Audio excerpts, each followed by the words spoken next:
সুগারের কিছু একটা ছিল, বা সুগার ফ্রি গুঁড়ো করা এরকম একটা কিছু ছিল। সাকিব খান যখন আপনাকে বলছেন যে জিল্লু মাল দে অথবা ওই মাদকটা সে চাইছেন, আমরা দেখেছি তিনি কোকেন নিচ্ছেন, রাইট? আমরা পর্দায় দেখেছি, কিন্তু ওটা তো আসলে কোকেন ছিল না, না, না, একদমই না। সেই সাদা পাউডারটা আসলে কি ছিল? ওই সাদা যে পাউডার আমরা দেখলাম ওটা কি ছিল? ওইটা একটা ছিল, আমি যতদূর জানি ওটা সুগারের কিছু একটা ছিল, বা সুগার ফ্রি গুঁড়ো করা এরকম একটা কিছু ছিল।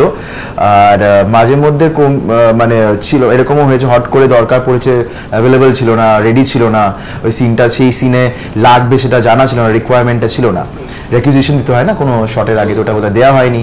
তো মানে এরকম নুন টুনও দেওয়া হয়েছে, এরকমও হয়েছে সিন।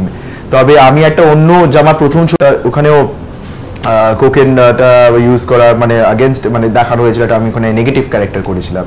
তো সেখানে আমি দেখিয়েছিল কি আমার চরিত্রটি ওরকম ইউজ করছে, ওইটাতে গ্লুকোজ ছিল। আর সেটা গ্লুকোজ নাকের আগে গিয়ে খুব অসুবিধা হয়েছিল। তো এরকম আলাদা আলাদা সব ইউজ করে। অনেক কঠিন একটা ব্যাপার যে এরকম একটা বিষয় পর্দা